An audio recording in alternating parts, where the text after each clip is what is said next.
Well, Halloween's coming up, and I think we have some very scary good picks here.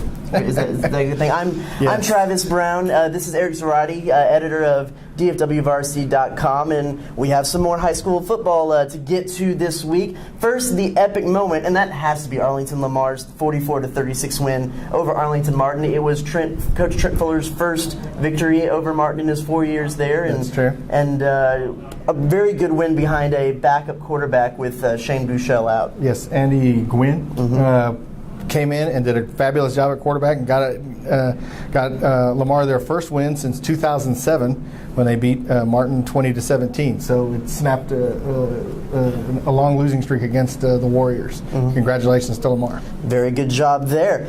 Okay, getting into our games, we have the movie stars kind of our area, Aledo versus probably the toughest test they'll have in district play this year, and that's Granbury, who is also undefeated, heading into a matchup at 7:30 p.m. Friday at Aledo's Bearcat Stadium. Can Granbury pull off the upset? Yeah, it's a matchup of two 8-0 teams, but realistically, they're at two different levels. I mean, Granbury's going to see what it takes to develop winning programs that do it over a long period of time. That's what Aledo's got. Pirates under Coach Scotty Pugh have done a great job.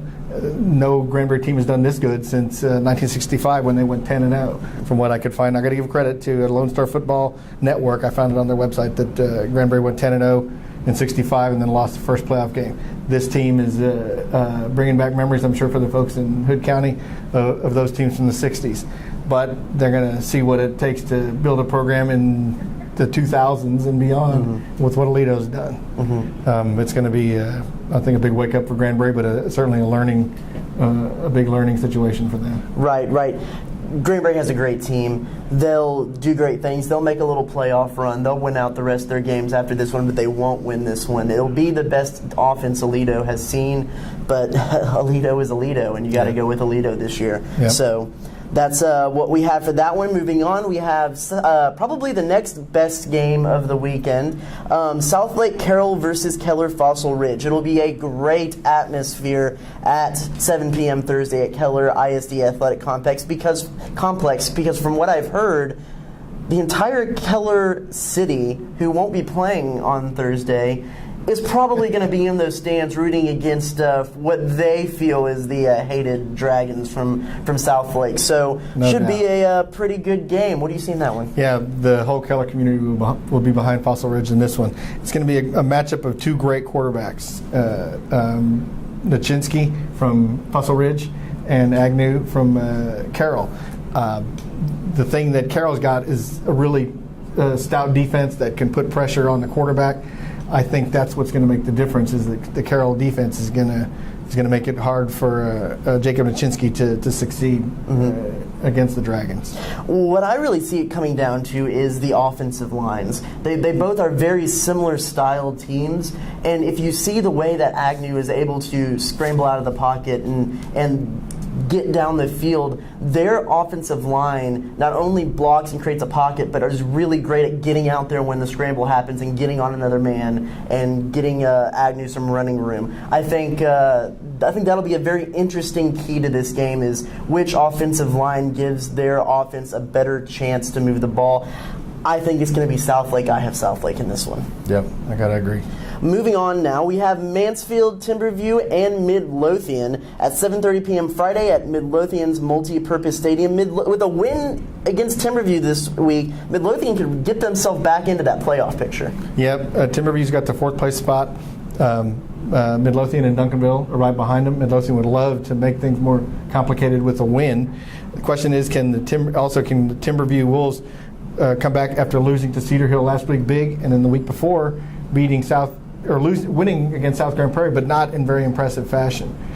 Midlothian will be ready for them. I think Timberview's experience and preparedness will have them ready in this one, though.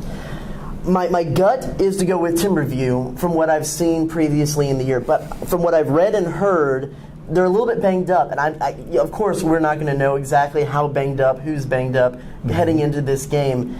I think Midlothian has caught Timberview in a great spot for them to take them this week.